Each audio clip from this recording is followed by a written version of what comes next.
Hello everyone, this is Grace. It is October the 20th, 2019, and we are continuing our study on the second trumpet of the Revelation.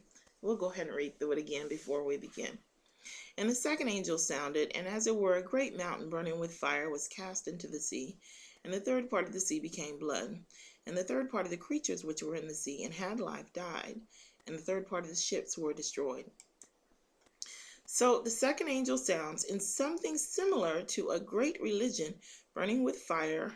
A great religion was going through the fiery furnace of affliction, and it was cast into the sea amongst the wicked.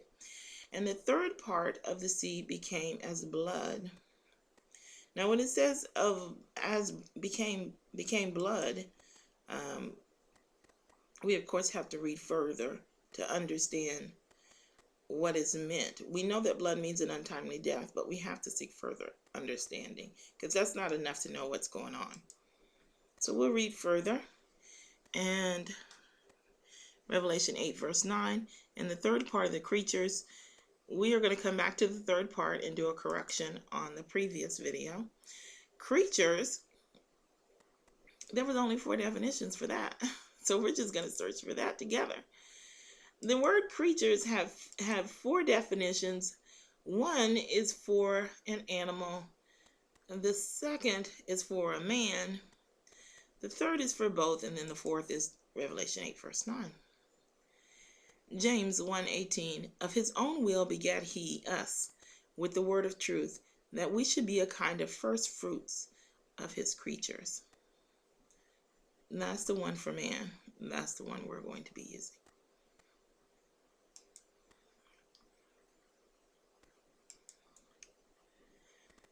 And the third part of the creatures which were in the sea amongst the wicked and had life died. Okay. In the Bible, life has several meanings, just as it does in your regular day-to-day operations. You've heard the term, I was living my life. Get your life. It's a crazy life. You know, it has a mental it has not only a physical relation and definition, but it also has a mental. It defines a mental state of being. That's what I'm trying to say. And in the Bible, there's 2 mental states. If you have life, then you have the truth, and you have the potential to receive eternal life, which is a different word. This life here is G5590. And then you have the eternal life, which is used as life as well. But I think it's like 2227, something like that. It has a bunch of 2s in it. So when it says they had life, these people, even though they were amongst the wicked, they knew the truth. So let's look at some of the definitions.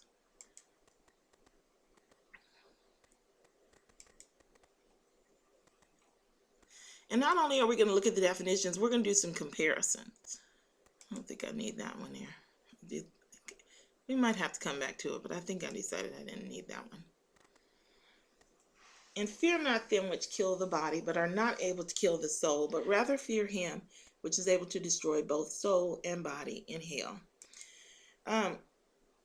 The definition, the soul here is the word for life. It's the same word. And the definition of that, if you look at the Old Testament, is when the spirit combines with the physical body, the flesh. And those combined equal a soul or a life. Okay? If it's just the body, it's a corpse. If it's the spirit, then it doesn't have a physical body and it's considered a spirit. Combined, they are a soul or a life. Okay? So we'll continue. He that findeth his life shall lose it, and he that loses his life for my sake shall find it. I think I have a lot of these in here. Let's go to the ones that are mental, show a mental state. Here's one. Then they that gladly received his word were baptized in the same day, there were added unto them about 3,000 souls. Okay, well, they were obviously alive when they received the word, but this describes a mental state. Now they're no longer considered dead because they have the truth, they received the truth, and they were baptized in the truth. So they added 3,000 lives to this mental state of salvation. Okay, we all know what this means. If you have life, you have the truth in the Bible. We all know what it means, but I'm trying to define it in its most simplistic state for those that may come across this as something new. And it shall come to pass that every soul which will not hear that prophet shall be destroyed from among the people. Here's one. Only let your conversation be as it becometh the gospel of Christ, that whether I come and see you, or else be absent, I may hear of your affairs, that ye stand fast in one spirit, with one mind, striving together for the faith of the gospel. This one mind right here is the word life. 5590. And it's it uses mind in a couple of places.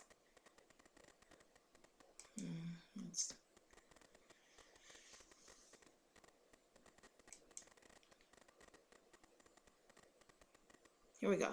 For consider him that endureth such contradictions of sinners against himself, lest ye For consider him that endureth such contradiction of sinners against himself, lest ye be wearied and faint in your minds. Again, that's soul or life. They're the same word. So let's look at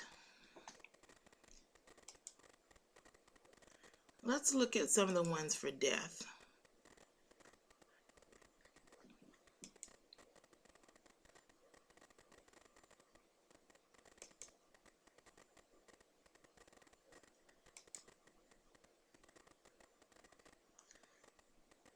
How many do I have? We only need a couple. Okay. We'll start with here. I can't remember which ones I picked out. The man that wandereth out of the way of understanding shall remain in the congregation of the dead. So if you have life, then you know the truth.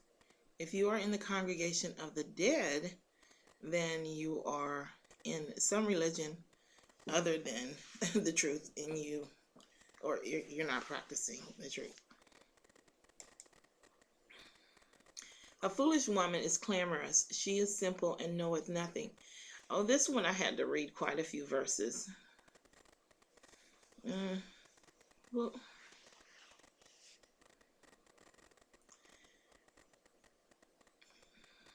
yeah, we'll read it. For she sitteth at the door of her house on a seat in the high places, to call passengers who go right on their ways. Whoso is simple, let him turn in hither.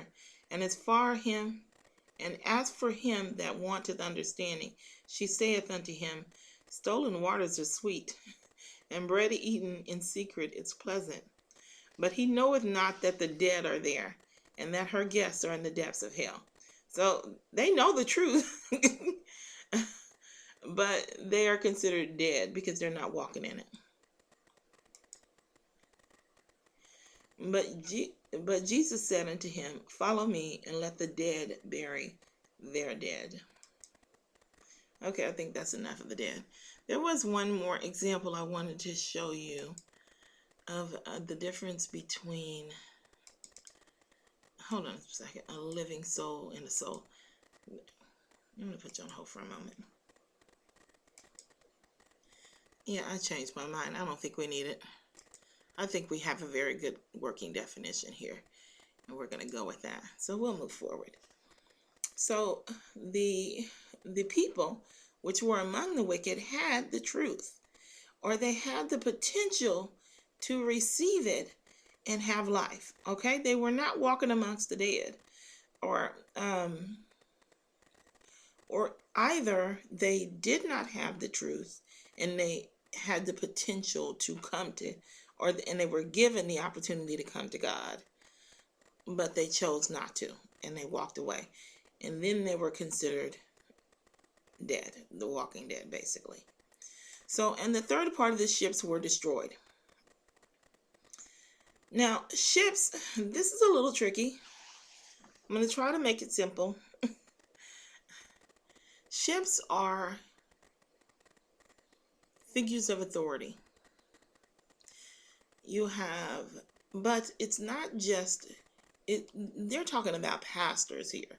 They're talking about pastors, chiefs. This is the Bible, so they're talking about dignitaries of the church. However, in other parts of the Bible, it's not always recognized as a church dignitary. It says we're led into slavery by ships. Well, you know how expensive it is to carry people by ships? No. They're talking about citizenships. You're all slaves, whether you know it or not. When you get your birth certificate, you are recognized as a slave to that country. You to pay your taxes there. You can get fined for walking across the street. They tell you when you can come in your house, when you can go in your house. Everything that's free, that's what's given to you by God. The land, the water, the trees, the elements of the earth. All of that was free. And you and me, through our citizenship, citizenship is just a small part of it, though. It's just a play on words.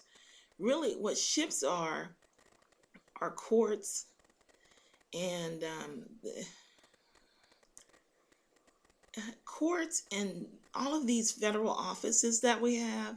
They're considered ships on dry dock.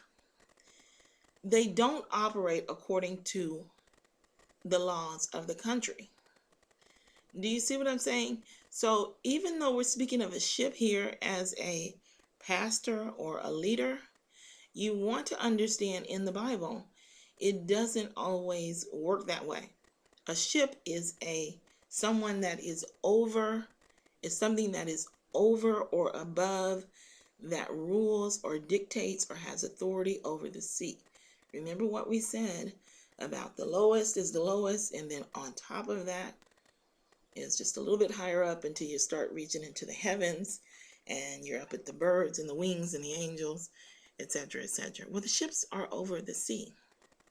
They reside over the wicked. Yahweh rules us. Okay?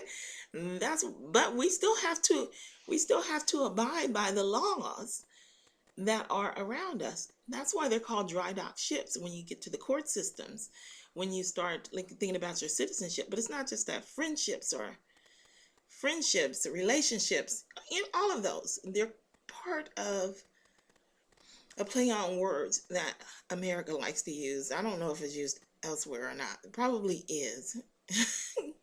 And that's why you see a lot of anchors around ships, because they know it. They just don't want you to. That's what ships is in the Bible, and that's what a ship is in real life. It's a law of a governing body, and in the Bible, it's the exact same thing. It's a governing body. We are led into slavery by the laws, the dignitaries, the court system, so that you can't go out when you want to. You have no freedoms. We are slaves in this system. That's just the way it is, and that's what it means. We'll take a look at the definitions.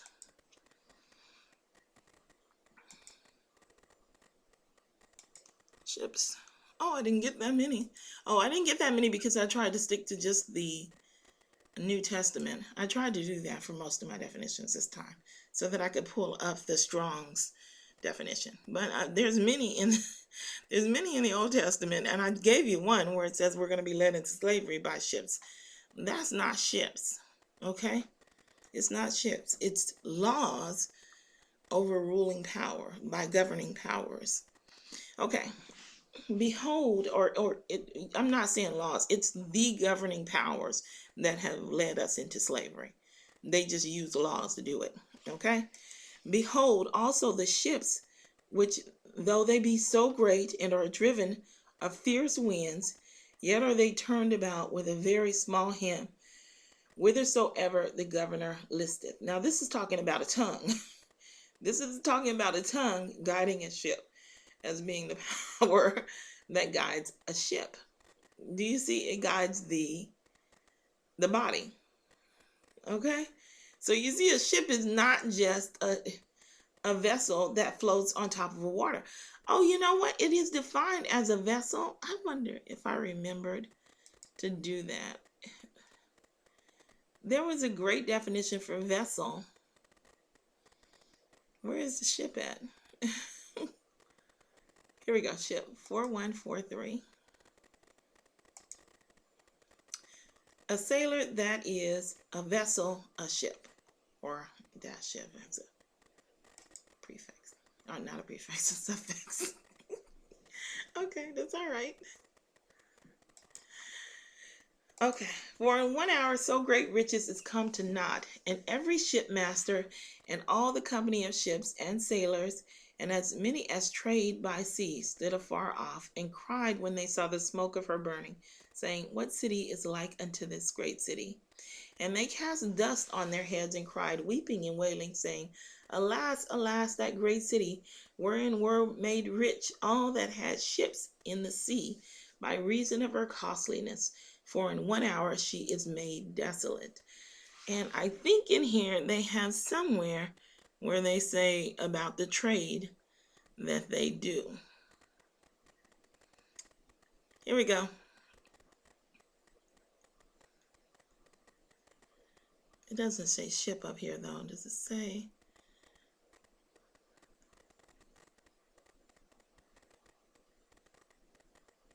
Okay, so it calls them merchants first, and then it calls them ships down here. So we'll go ahead and read it. But it does call them merchants up here, and then it says they have ships in the sea down here. So this is what they're trading in. The merchants of gold and silver and precious stones and of pearls and fine linen and purple and silk and scarlet and all fine and wood and all manner vessels of ivory and all manner vessels of most precious wood and of brass and iron and marble and cinnamon and odors and ointments and frankincense and wine and oil and fine flour and wheat and beasts and ships and horses and chariots and slaves and souls of men. That's the part that interests us right here, the souls of men, because those are the pastors. And they cast dust on their head and cried, weeping and wailing, saying, Alas, oh, we just did that one. Behold also the ships, which though they be so great and are driven of fierce winds. Oh, we only did 3. Sorry, guys. I already read that one. We'll move on. So that's what a ship is. Okay, we're at a great stopping point. We'll stop here. We'll come back and we will do the third part, and then we will try to make sense out of what's going on under the second trumpet. All right. Yahweh bless.